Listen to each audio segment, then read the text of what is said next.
ओम शांति। 11 फरवरी 2025 बाबा के महावाक्य। मीठे बच्चे, तुम्हें भगवान पढ़ाते हैं। तुम्हारे पास है ज्ञान रत्न। इन्हीं रत्नों का धंधा तुम्हें करना है। तुम यहाँ ज्ञान सीखते हो, भक्ति नहीं। प्रश्न: मनुष्य ड्रामा की किस वंडरफुल नोंद को भगवान की लीला समझ उसकी बड़ाई करते हैं?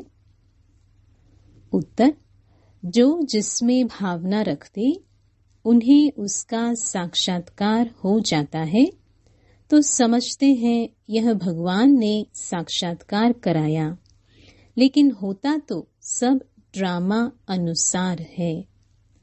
एक ओर भगवान की बड़ाई करते, दूसरी ओर सर्वव्यापी कह ग्लानि कर देते हैं। ओम शांति। भगवानुवाच: बच्चों को यह तो समझाया हुआ है कि मनुष्य को व देवता को भगवान नहीं कहा जाता। गाते भी हैं ब्रह्मा देवताय नमः, विष्णु देवताय नमः, शंकर देवताय नमः। फिर कहा जाता है शिव परमात्माय नमः। यह भी तुम जानते हो, शिव को अपना शरीर नहीं है। मूल वतन में शिव बाबा और सालिग्राम रहते हैं। बच्चे जानते हैं कि अभी हम आत्माओं को बाप पढ़ा रहे हैं और जो भी सत्संग है वास्तव में वह कोई सत्य का संग है नहीं। बाप कहते हैं वह तो माया का संग है।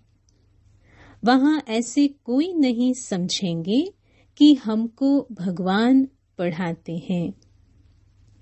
गीता भी सुनेंगे तो श्री कृष्ण भगवानुवाच समझेंगे।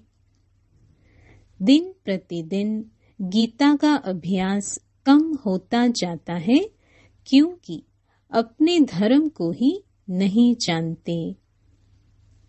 श्री कृष्ण के साथ तो सभी का प्यार है। श्री कृष्ण को ही झुलाते हैं। अब तुम समझते हो हम झुलाएं किसको?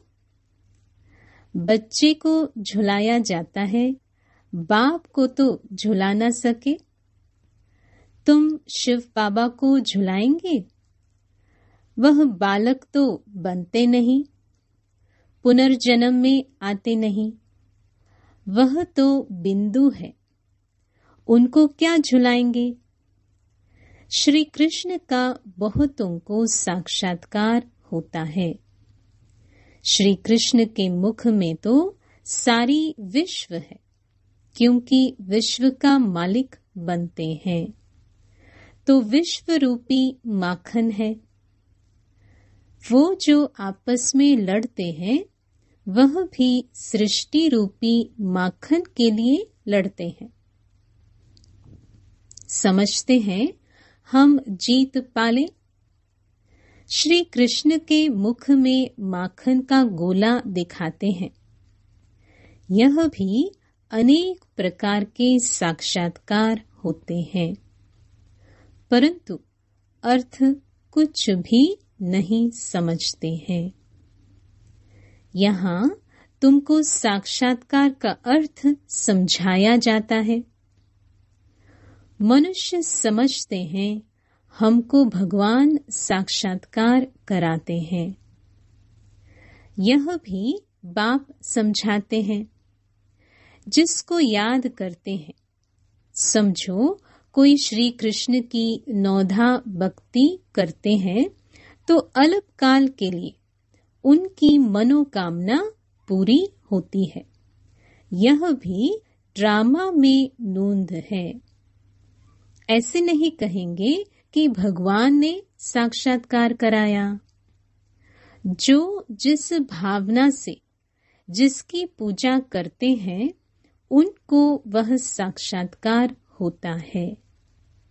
यह ड्रामा में नोंद है। यह तो भगवान की बड़ाई की है कि वह साक्षात्कार कराते हैं। एक तरफ इतनी बड़ाई भी करते, दूसरी तरफ फिर कह देते पत्थर ठिक्कर में भगवान है। कितनी अंधश्रद्धा की भक्ति करते हैं। समझते हैं बस श्री कृष्ण का साक्षात्कार हुआ, श्री कृष्णपुरी में हम जरूर जाएंगे। परंतु श्री कृष्णपुरी आए कहाँ से? यह सब राज बाप तुम बच्चों को अब समझाते हैं। श्री कृष्णपुरी की स्थापना हो रही है। यह है कंसपुरी। कंस, अकासुर, बकासुर, कुंभकर्ण, रावण, यह सब असुरों के नाम हैं। शास्त्रों में क्या क्या बैठ लिखा है। यह भी समझाना है कि गुरु दो प्रकार के हैं। एक है भक्ति मार्ग के गुरु, वह भक्ति ही सिखलाते हैं। यह बाप तो है ज्ञान का सागर, इनको सतगुरु कहा जाता है। यह कभी भक्ति नहीं सिखलाते, ज्ञान ही सिखलाते हैं। मनुष्य तो भक्ति में कितना खुश होते हैं, झांझ बजाते हैं। बनारस में तुम देखेंगे सब देवताओं के मंदिर बना दिए हैं। यह सब है भक्ति मार्ग की दुकानदारी, भक्ति का धंधा। तुम बच्चों का धंधा है ज्ञान रत्नों का, इनको भी व्यापार कहा जाता है। बाप भी रत्नों का व्यापारी है। तुम समझते हो यह रत्न कौन से हैं? इन बातों को समझेंगे वही जिन्होंने कल पहले समझा है, दूसरे समझेंगे ही नहीं। जो भी बड़े बड़े हैं वह पिछाड़ी में आकर समझेंगे। कन्वर्ट भी हुए हैं ना। एक राजा जनक की कथा सुनाते हैं। जनक फिर अनुजनक बना। जैसे कोई का नाम श्री कृष्ण है तो कहेंगे तुम अनुदेवी श्री कृष्ण बनेंगे। कहाँ वह सर्वगुण संपन्न श्री कृष्ण, कहाँ यह? कोई का लक्ष्मी नाम है और इन लक्ष्मी नारायण के आगे जाकर महिमा गाती है। यह थोड़ी समझती कि इनमें और हमारे में फर्क क्यों हुआ है। अभी तुम बच्चों को नॉलेज मिली है यह सृष्टि चक्र कैसे फिरता है। तुम ही 84 जन्म लेंगे।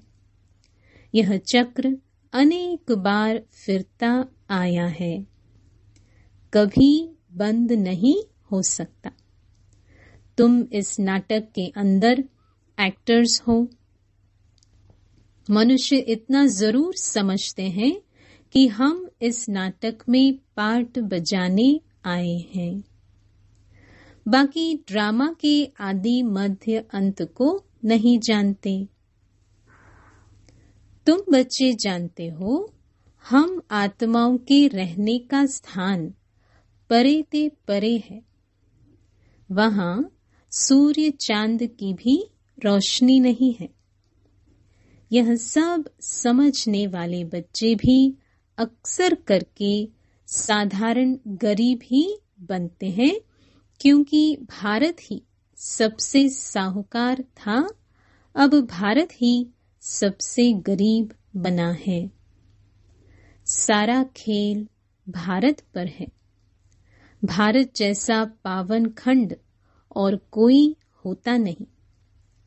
पावन दुनिया में पावन खंड होता है और कोई खंड वहां होता ही नहीं।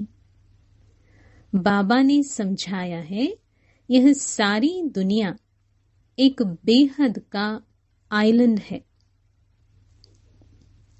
जैसे लंका टापू है, दिखाते हैं रावण लंका में रहता था। अभी तुम समझते हो रावण का राज्य तो सारी बेहद की लंका पर है। यह सारी सृष्टि समुद्र पर खड़ी है। यह टापू है, इस पर रावण का राज्य है। यह सब सीताएं रावण की जेल में हैं। उन्होंने तो हद की कथाएं बना दी है यह सारी बेहद की बात। बेहद का नाटक है, उसमें ही फिर छोटे छोटे नाटक बैठ बनाए हैं। यह बायोस्कोप आदि भी अभी बने हैं, तो बाप को भी समझाने में सहज होता है। बेहद का सारा ड्रामा तुम बच्चों की बुद्धि में है।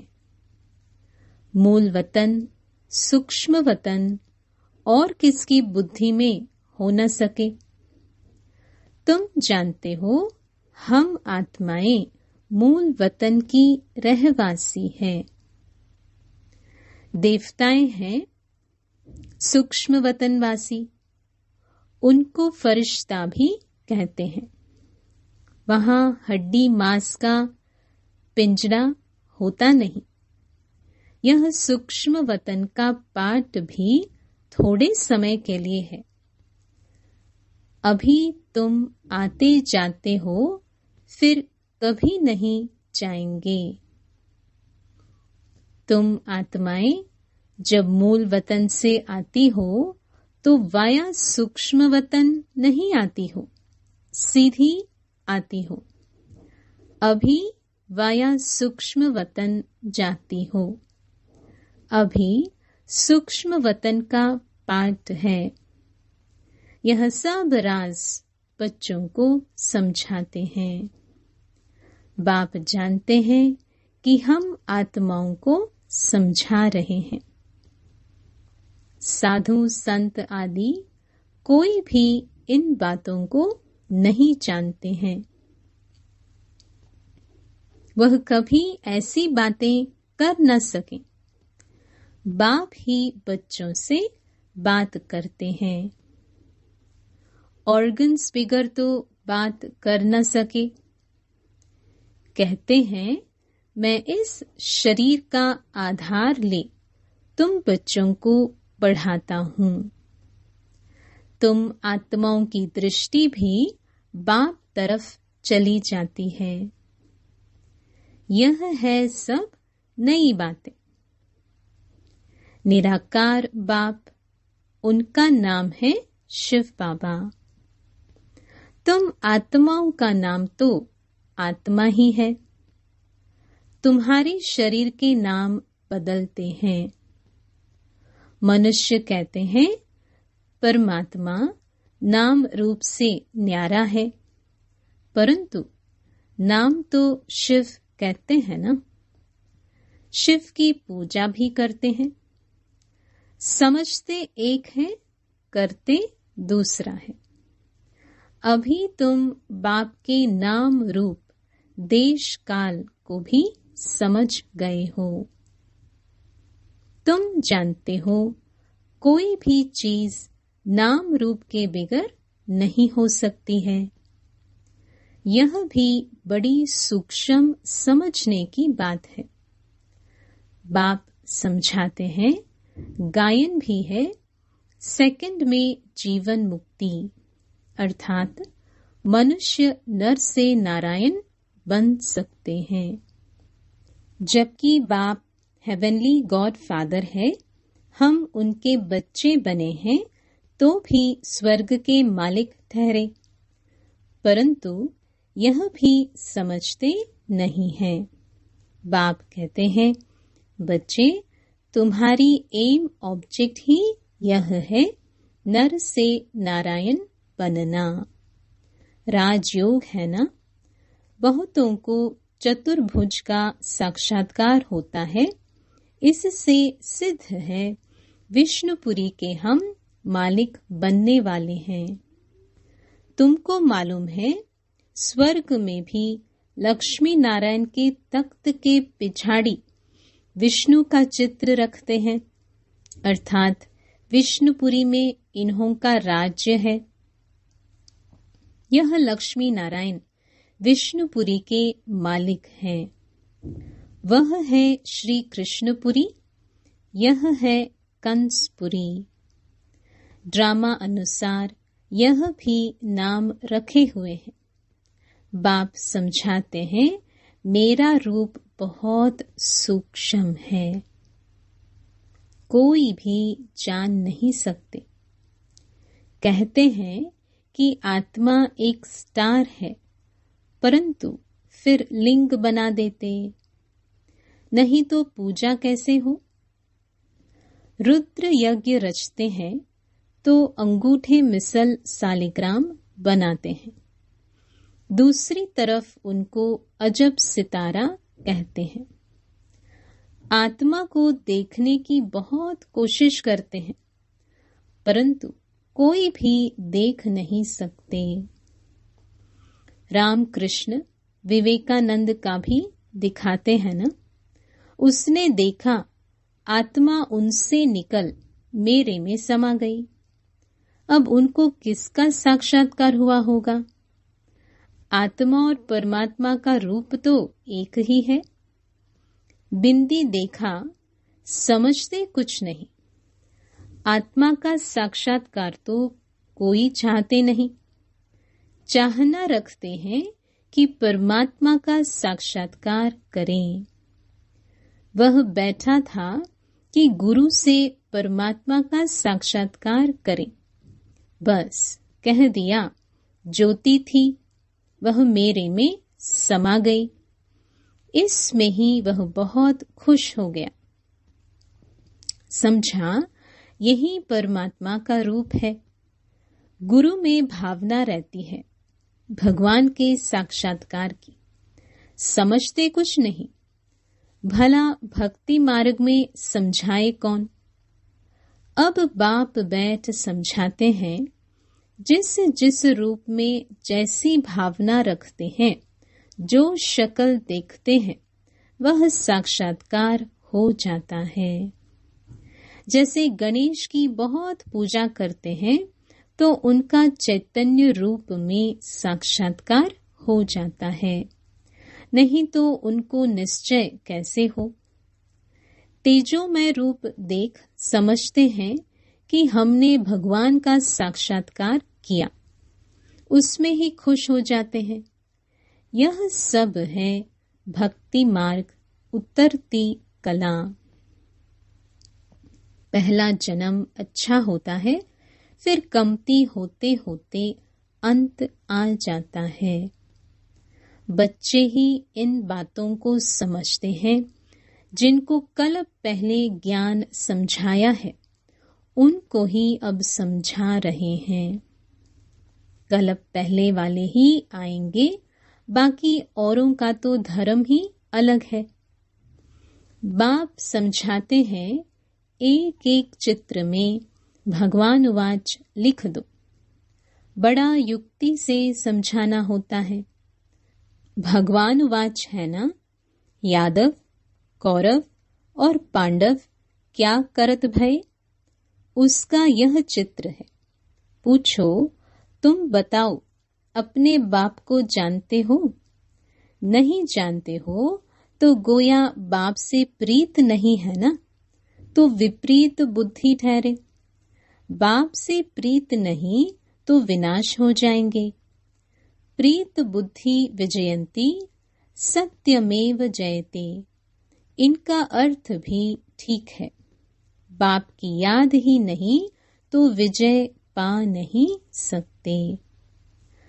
अभी तुम सिद्ध कर बतलाते हो। गीता शिव भगवान ने सुनाई है। उसने ही राजयोग सिखाया ब्रह्मा द्वारा, यह तो श्री कृष्ण भगवान की गीता समझकर कसम उठाते हैं। उनसे पूछना चाहिए, श्री कृष्ण को हाजिर नाजिर जानना चाहिए व भगवान को। कहते हैं ईश्वर को हाजिर नाजिर जान सच बोलो। रोला हो गया ना, तो कसम भी झूठा हो जाता। सर्विस करने वाले बच्चों को गुप्त नशा रहना चाहिए। नशे से समझाएंगे तो सफलता होगी।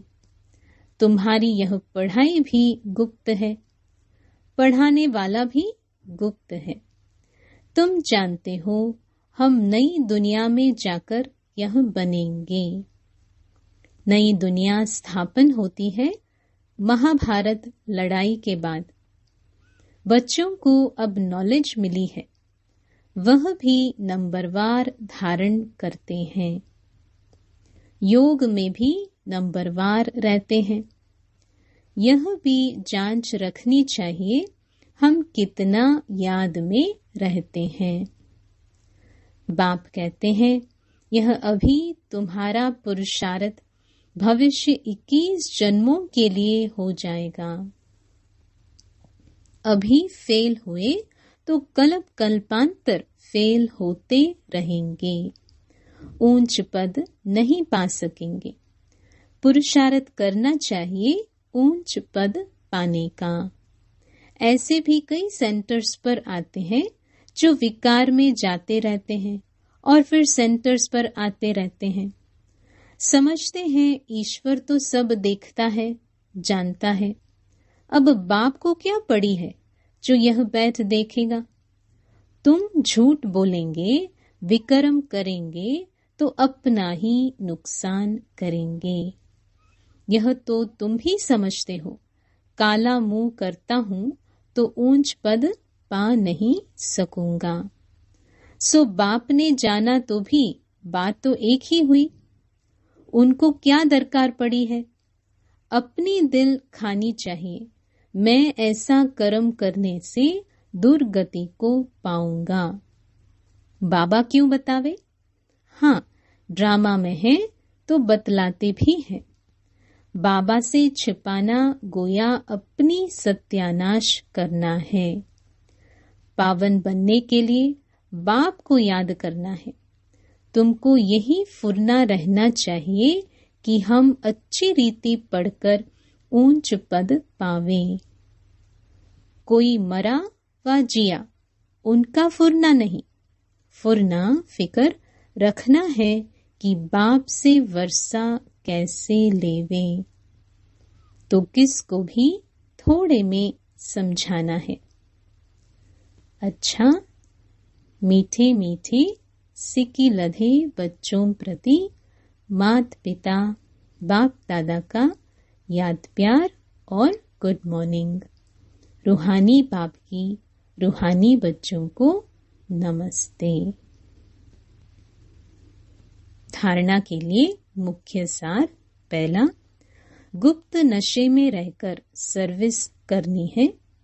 ऐसा कोई कर्म नहीं करना है जो दिल खाती रहे। अपनी जांच करनी है कि हम कितना याद में रहते हैं। दूसरा, सदा यही फिक्र रहे कि हम अच्छी रीति पढ़कर ऊंच पद पाएं। कोई भी विकर्म करके झूठ बोलकर अपना नुकसान नहीं करना है। वरदान, मन मना भव के महामंत्र द्वारा सर्व दुखों से पार रहने वाले सदा सुख स्वरूप भव। जब किसी भी प्रकार का दुख आए तो मंत्र ले लो, जिससे दुख भाग जाएगा। स्वप्न में भी जरा भी दुख का अनुभव न हो। तन बीमार हो जाए, धन नीचे ऊपर हो जाए, कुछ भी हो, लेकिन दुख की लहर अंदर नहीं आनी चाहिए।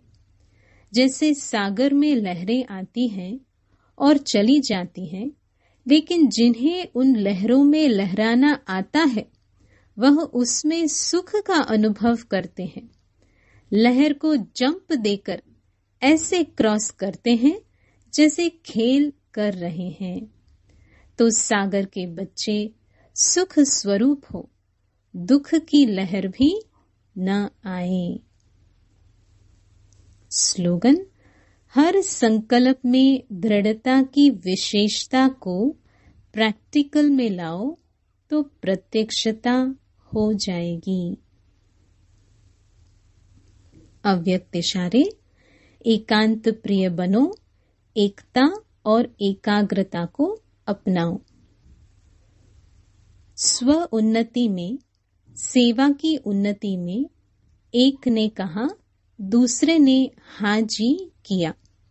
ऐसे सदा एकता और दृढ़ता से बढ़ते चलो। जैसे दादियों की एकता और दृढ़ता का संगठन पक्का है, ऐसे आदि सेवा के रत्नों का संगठन पक्का हो, इसकी बहुत बहुत आवश्यकता है। ओम शांति।